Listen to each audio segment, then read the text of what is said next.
All right, so now that I've introduced you guys to vectors and why we need them, let's go ahead and start working on a notation or a definition.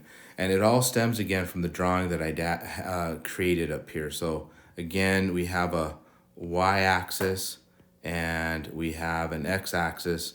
I'm putting my initial side along the origin.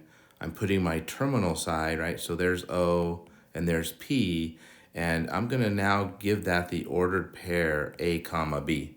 And we have a certain angle from the positive x-axis that gives us that. And so basically with this, with this ordered pair, we now start having pretty much our first notation. We're going to borrow basically the ordered pair. What we commonly do, first of all, we replace the OP with just a variable. Usually this variable is in bold, but just to make sure we put that little line segment above it to make sure we're knowing, we're not talking about the variable v, right? We're talking about the vector v. All right, so that's why I'll use that little line segment. And then all we do notationally, since I now have my initial side on the origin and my terminal side at the point AB, to describe the vector A, what we do is we borrow less than and greater than signs. And so when you see greater than or lesser than signs, that means that we're talking about a vector. When you see parentheses, we're talking about an ordered pair. And what you've kind of hit is, or seen, is one of the reasons why I personally do not like this type of notation, because slowly but surely my my less than and greater than signs might start looking like parentheses, and then we're no good. So be careful with that, but it is the first notation that you need to get used to seeing, so that's why I'm going to continue to use it. All right, and then we can actually get into more detail here with this item. If we go back to my picture, right, what we have, right, A is basically the adjacent side to theta, and B is essentially the opposite side of theta, right? And then, here's basically our vector V, and again, using those up and down lines, right, that's the magnitude of the vector V that I'm dealing with.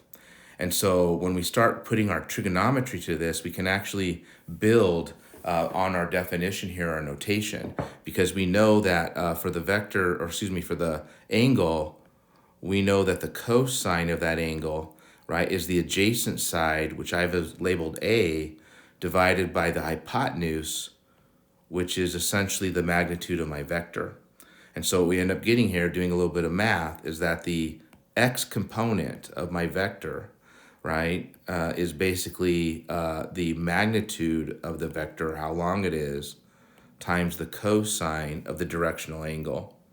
And very similarly, we can do the same thing with B. We know that the sine of theta, right, is the opposite, which we've labeled as B, divided by the hypotenuse, which is essentially the magnitude of the vector.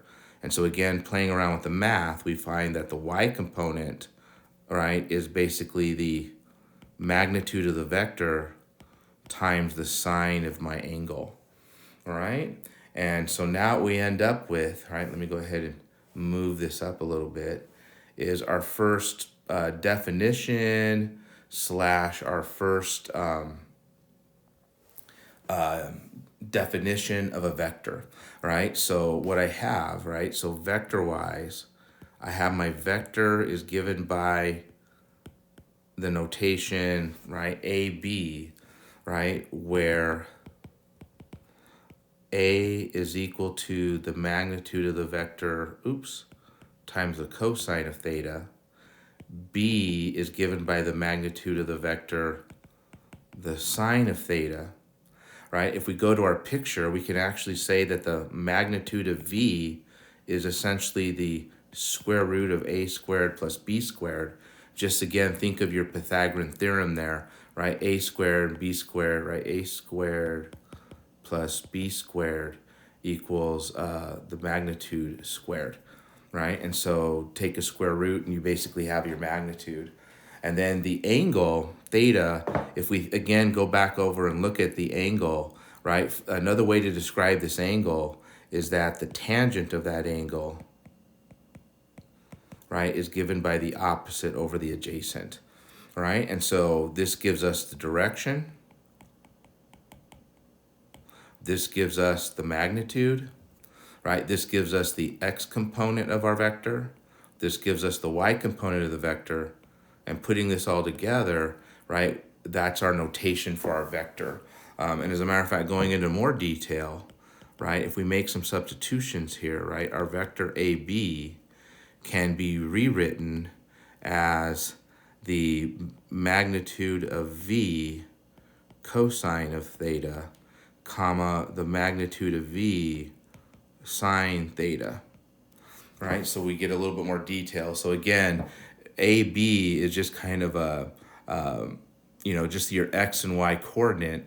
But when I start writing it this way, I can see how long the vector is, right? The magnitude, and the theta would give us the direction. So this guy right here has a little bit more detail, all right? And then if you just kind of reason this, since the magnitude is the same for both of these guys, I can actually factor that magnitude out. This is called scalar multiplication, which I'll get to in a moment.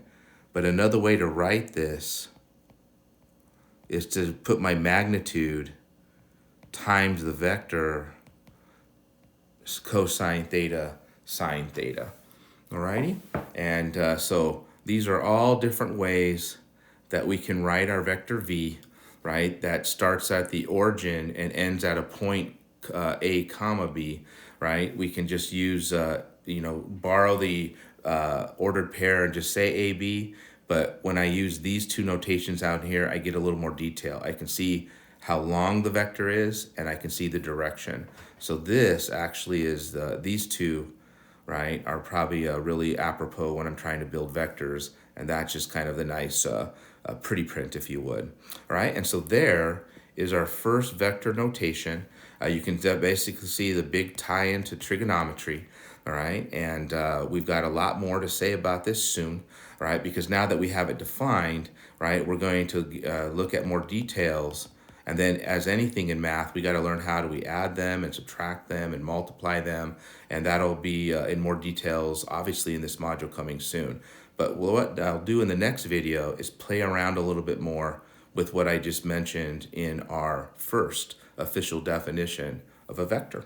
All right, so I'm going to stop there. This went a little bit long. I apologize for that, but I'll talk to you guys soon.